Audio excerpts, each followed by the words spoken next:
मिथिलांचल के लोगों के इस कार्यक्रम में मैं गुजरात के मुख्यमंत्री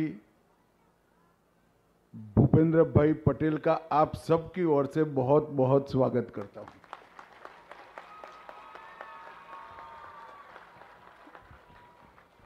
मेरे उनका स्वागत करने का औचित्य है कि जहां आपने भवन बनाया, जहां महाकवि विद्यापति की प्रतिमा लगाई, ये जगह मेरा कॉन्स्टिट्यूएंसी है। यहीं से मैं लोकसभा का सदस्य चुनकर जाता हूं। मेरे साथ और जदयू के अध्यक्ष सांसद संजय कुमार झा भी आए हैं। यहाँ के विधायक अल्पेश भाई ठाकुर भी आए हैं। अहमदाबाद की महापौर बहन प्रतिभा जी भी आई हैं। अपर मुख्य सचिव मुख्यमंत्री कार्यालय श्री मनोज कुमार दास भी आए हैं। पूर्व पुलिस महानिदेशक डीजीपी रहे गुजरात के श्री शिवानंद झा भी आए हैं। शाश्वत मिथिला के अध्यक्ष संतोष मिश्र, ललित कुमार झा और राजकुमार झा का भी मैं आज इस मंच पर हम सब के बीच में उपस्थित हूँ। सबसे पहले मैं आप सभी का क्षमा प्रार्थी हूँ, क्षमा प्रार्थना भी करना चाहता हूँ, क्योंकि मुझे तुरंत दिल्ली लौटना पड़ रहा है, इसलिए मैं लंबी बात आपके साथ नहीं कर पाऊंगा। परंतु मैं इतना निश्चित कहता हूँ कि आप मिथिलांचल से चलकर गुजरात आए हैं। गुजरात में आपको कोई तकलीफ न पड़े, इसकी जिम्मेदारी हमारी है। गुजरात ने हमेशा देश और दुनिया के लोगों का भी स्वागत किया, नई नई विचारधाराओं का भी स्वागत किया और हर जीवन पद्धति का भी गुजरात ने। और गुजरात के अंदर मिथिलांचल और बिहार से जो भाई आकर रहे हैं, मैं आज पूरे देश और दुनिया के सामने कहना चाहता हूं, गुजरात के विकास में बिहारियों का, मिथिलांचल वासियों का बहुत बड़ा योगदान है।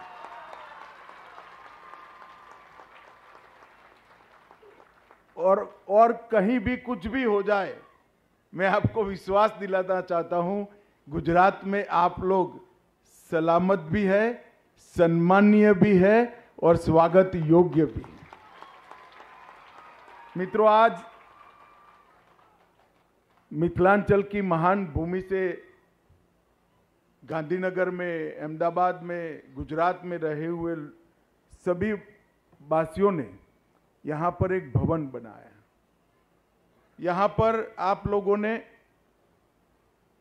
मिथिलांचल के लोगों के लिए एक सुविधा भी की है और एक प्रकार से यहाँ पर महाकवि विद्यापति का मूर्ति स्थापित कर पूरे गुजरात को मिथिलांचल का संदेश देने का काम भी किया है। मिथिला की धरती महाभारत काल से, रामायण काल से विद्वानों की धरती रही है। वाद विवाद और मीमांसा की धरती रही है। रामायण महाभारत से लेकर पुराणों तक वेद, वेदांत, न्याय, मीमांसा और समृद्ध लोकतंत्र की जननी है। तो भारत को लोकतंत्र की जननी की शुरुआत ही यही विदेह ने कराई थी, मिथिलांचल ने कराई। और महात्मा बुद्ध ने अनेक बार कहा, जब तक विदेह के लोग आपस में मिलकर रहेंगे, तब तक कोई उसको हरा नहीं सकता।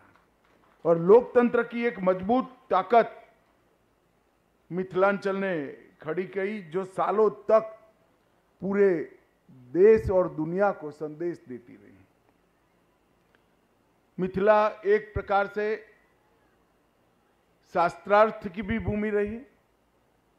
राजा जनक और आज्ञवल्कल का शास्त्रार्थ हो, सोमदांडी और अयाची मिश्र का संवाद हो, या मंडन मिश्र और शंकराचार्य का संवाद हो, शास्त्रार्थ हो। संवाद से समाधान की परंपरा समग्र विश्व के अंदर सबसे पुख्तता से हुई है तो मिथिलांचल में हुई है, और ये परंपरा का पूरा विश्व सम्मान करता है। भारत की ज्ञान परंपरा को ध्यान से देखें तो 6 दर्शन जो हमारे प्रमुख माने जाते हैं, उसमें से 4 दर्शन मिथिलांचल की भूमि पर निर्मित किए गए। सांख्य दर्शन, न्याय दर्शन, मीमांसा और विशेषिक दर्शन, ये चारों दर्शन की रचना मिथिलांचल के विद्वानों ने करी। सांख्य दर्शन की निर्माण महर्षि कपिल ने किया, वो भी मिथिलांचल के थे। मीमांसा का मंडन मिश्र ने किया, वो भी मिथिला के ही थे। और एक प्रकार से मिथिला की नारी शक्ति ने भी बहुत बड़ा योगदान देश में परापूर्व काल से नारियों का सम्मान होता रहा, इस स्वीकृति लाने में किया है। आज मिथिला में जितना सम्मान याज्ञवल्क्य, कणाद और मंडन का है, उतना ही मैत्रेयी और गार्गी और भारती का है। और कहते हैं कि मंडन मिश्र और शंकराचार्य के शास्त्रार्थ की अध्यक्षता कौन करे, तो मंडन मिश्र की पत्नी को ही वो अध्यक्षता करने का काम दिया गया, जिन्होंने बड़ी स्पिरिट के साथ न्यायिक रूप से शंकराचार्य को, आदि शंकर को विजेता घोषित किया था। ये मिथिलांचल में ही शक्य संभव है, अन्य कहीं नहीं। और जो दुनिया भर की नारी शक्ति के लिए आदर्श बनी, वो आदर्श पत्नी, आदर्श बहू, आदर्श माता और भारतीय संस्कृति की प्रतिमूर्ति सीता माता की भी जन्मस्थली मिथिलांचल ही है।